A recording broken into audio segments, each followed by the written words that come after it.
Fear. We talk about it like it's some unstoppable force, like it's bigger than us, stronger than us, and more powerful than our dreams. But fear isn't the giant we think it is. Fear is a whisper, one that grows only when we listen to it. Fear is not the thing holding you back, but it's the permission you give it. We fail because fear convinces us not to try. But the truth is, fear doesn't stop your future. Think about how many dreams died not because they were impossible, but because someone was afraid to start.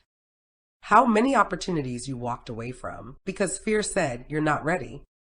How many times you held back, not because you lacked ability, but because fear built imaginary walls around you. Fear doesn't need to be real to be powerful. It just needs you to believe it. Fear will always show up before that job interview, before that big decision, before the new beginning, before the moment that could change your life. Fear only shows up because your growth is near. It shows up because something meaningful is at stake. Just because you are afraid doesn't mean you shouldn't move forward. It's a sign that you must. People misunderstand courage. They think courage means being fearless, but courage means taking action in the presence of fear. Courage is doing the thing fear told you not to do. Courage is refusing to let fear write the story of your life.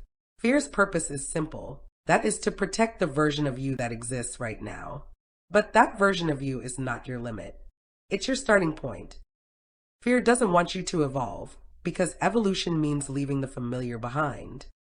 Fear doesn't want you to grow, because growth requires discomfort. Fear doesn't want you to win, because winning requires risk. Everything you want is on the other side of the fear. The life you dream of, the strength you admire, the person you wish to become, is waiting behind one uncomfortable choice. You will rise the moment you stop running from fear and start running toward your purpose.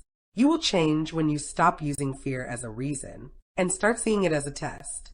And you will win when you stop treating fear like a command and start treating it like an option. Fear doesn't decide for you. You decide for yourself.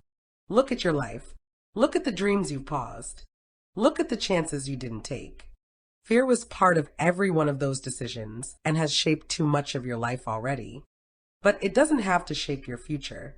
Fear speaks loudly, but the voice inside you that wants a better life is just as loud. But the part of you that refuses to quit is even stronger. Fear will always be there, but you don't have to obey it. You have the power to choose courage and growth and step into the life you are waiting for. Fear will always exist, but so will opportunity, purpose, and the amazing life you can build. When you look back on your life and everything you overcame, you will realize something important. Fear only tried to influence you. It never truly controlled you. You always held the real control. Fear does not decide your future. It is not a cage or your destiny. Fear is simply a choice. Today, choose courage, choose growth,